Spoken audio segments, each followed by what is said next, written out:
देखो ये 9 क्वाड्रेंट से हम लोग ऑर्गन को पता कर लेंगे कहाँ पे है सिचुएटेड।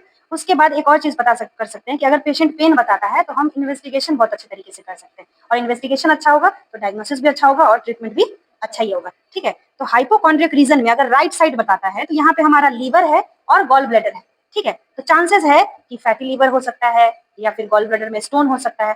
तो यहाँ पे अगर कोई पेन बताएगा तो रेडिएटिंग पेन बैक साइड भी जाता है, लेकिन अगर इस रीजन में पेन बता रहा है कोई तो चांसेस ज्यादा गॉल ब्लैडर का या फिर लीवर का कोई प्रॉब्लम हो सकता है। अब आ जाते हैं एपिगैस्ट्रिक रीजन में।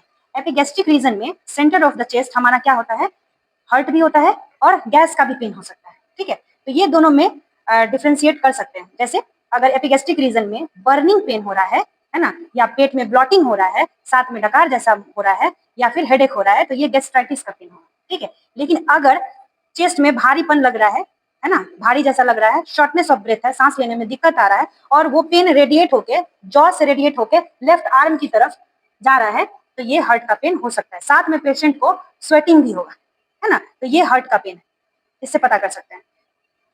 लेफ्ट हाइपोकॉन्ड्रियक रीजन, यहाँ हमारा लीवर का टिप भी है, तो हो सकता है यहाँ पे भी थोड़ा बहुत पेन हो, तो ये यहाँ पे भी हम बता सकते हैं। ठीक है, इसके बाद आ जाते हैं राइट हाइपोकॉन्ड्रियक रीजन के बाद लंबर रीजन में हमारा किडनी का पेन जो है वो बैक साइड T3 के पास यानी कि थोरेसिक के पास और लंबर के पास बीचों बीच होता है ना, T12 और L3 के बीच में हो सकता है। तो अगर इस साइड में लेटरल साइड से अगर कोई पेन बता रहा है, ये दोनों, या स्पाइन में भी लंबर रीजन में अगर पेन बता रहा है, तो किडनी स्टोन या किडनी डैमेज होने का चांस साइन हो सकता है ना। यहाँ पे भी अम्लाइकल रीजन में अगर कोई पेन बताता है तो यहाँ पे अम्लाइकल हर्निया भी हो सकता है किसी को, या हो सकता है कि पेनक्रियाटाइटिस वगैरह हो गया होगा, इसकी वजह से भी पेन। वैसे गैस का पेन यहाँ अराउंड कहीं पे भी बता सकता है, लेकिन चांसेस ज्यादा जो है, पेशेंट को जब भी हम पूछेंगे तो सिम्टम्स जरूर पूछ लेंगे, साइन सिम्टम्स क्या दे रहा है उसके अकॉर्डिंग। और ये नहीं है कि हाँ हो रहा है तो एग्जैक्टली वही चीज होगा, ऐसा भी नहीं है, लेकिन चांसेस है। यहाँ पे अम्लाइकल है तो अम्लाइकल हर्निया भी हो सकता है, फिजिकल एग्जामिनेशन करके हम उसको देख सकते हैं।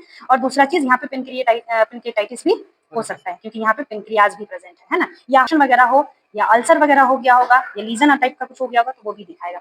यहाँ लंबर रीजन में, हाइपोकॉन्ड्रियक रीजन में हमारा स्प्लीन है, तो स्प्लीनोमेगेली वगैरह होता है, तो उसमें भी चांसेस है यहाँ पे इस रीजन में दर्द होने का। ठीक है, और किडनी में भी अगर लेफ्ट किडनी में अगर कोई प्रॉब्लम आ रहा है तो यहाँ पे भी दर्द रेडिएट करके बैक साइड लंबर रीजन की तरफ जा सकता है। अब आ जाते हैं right side. Right iliac region में हमारा एसेंडिंग कोलोन भी है, एसेंडिंग यानी कि हमारा क्या है, अपेंडिक्स है। तो अगर अपेंडिक्स में इन्फ्लामेशन हो जाए, अपेंडिसाइटिस जिसको बोलते हैं, अगर वो हो जाए तो लोअर रीजन में पेन बताएगा, राइट साइड लोअर रीजन में पेन बताएगा पेशेंट। हो सकता है कोई अदर पेन भी हो, ऑब्स्ट्रक्शन वजह अगर हो गया होगा तो उसका भी पेन यहाँ पे होगा, लेकिन ज्यादा चांसेस है कि राइट साइड ही बता रहा है तो अपेंडिक्स का ही होगा। हाँ, ये कभी कभी फीमेल अगर है, पेशेंट अगर फीमेल है तो हो सकता है ओवरी का भी पेन।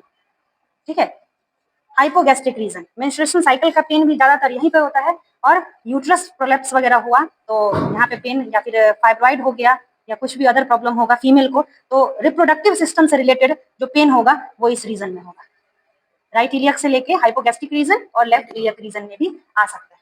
ठीक है, इस रीजन में दिखाई देगा। और लेफ्ट इलियक में भी यहाँ पे क्या होता है, सिग्मोइड होता है, रेक्टम होता है ना यहाँ पे, और ओवरी भी होता है, तो ये से रिलेटेड पेन होगा यहाँ।